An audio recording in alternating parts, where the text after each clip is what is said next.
हाय दोस्तों, आज मैं फिर हाजिर हूँ एक नई कहानी के साथ जो एक दिल छूने वाली कहानी है। एक डॉक्टर की कहानी जो दिल को छू लेगी। एक डॉक्टर को 15 वर्ष के एक बच्चे को बेहद जरूरी ऑपरेशन के लिए अस्पताल बुलाया गया। डॉक्टर जल्दी से अस्पताल पहुंचे और ऑपरेशन रूम की तरफ जाने लगे। वहां पर खड़े उस लड़के के पिता बेहद चिंतित थे और वे बहुत देर से डॉक्टर का इंतजार कर रहे थे। जैसे ही उस बच्चे के पिता ने डॉक्टर को देखा तो वे बोले, आपने आने में इतनी देर क्यों कर दी? क्या आपको पता नहीं कि मेरे बेटे की जान खतरे में है? आप लोग इतने गैर जिम्मेदार कैसे हो सकते हैं?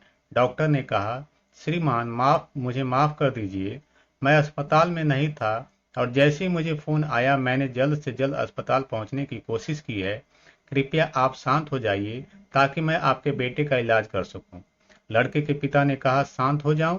क्या आपका बेटा यहाँ लेटा होता और मौत से लड़ रहा होता तो आप शांत हो जाते?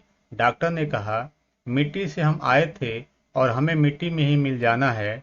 डॉक्टर किसी के भी जीवन को लंबा नहीं कर सकता। श्रीमान, आप भगवान से अपने बेटे के लिए प्रार्थना कीजिए। हम अपनी पूरी कोशिश करेंगे कि आपके बेटे को कुछ न हो। लड़के के पिता ने मन ही मन कहा, जब तक आप उस परिस्थिति से नहीं गुजरेंगे तब तक उसके बारे में उपदेश देना आसान है। कुछ घंटों के ऑपरेशन के बाद डॉक्टर बाहर आए और लड़के के पिता को कहा, भगवान का शुक्र है कि आपका बेटा अब सुरक्षित है। आपको कुछ भी पूछना हो तो कृपया नर्स से पूछ लीजिएगा। इतना कहकर डॉक्टर जल्दी से वहां चले गए।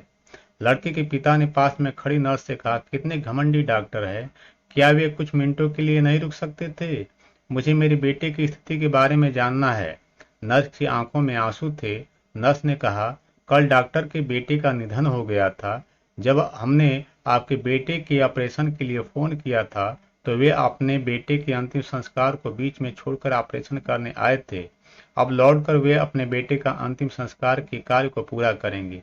यह सुन पिता को झटका लग गया और डॉक्टर से किए हुए व्यवहार पे अफसोस होने लगा। कहानी से सीख, हर व्यक्ति की अपनी कहानी होती है और हम उनके जीवन की परिस्थितियों के बारे में नहीं जानते। इसलिए उनके व्यवहार के बारे में हमें निर्णय लेने का कोई अधिकार नहीं है। अगर ये कहानी आपको पसंद आई है तो लाइक एंड सब्सक्राइब करें। आपकी सपोर्ट की बहुत आवश्यकता है। बहुत बहुत धन्यवाद। Thank you very much.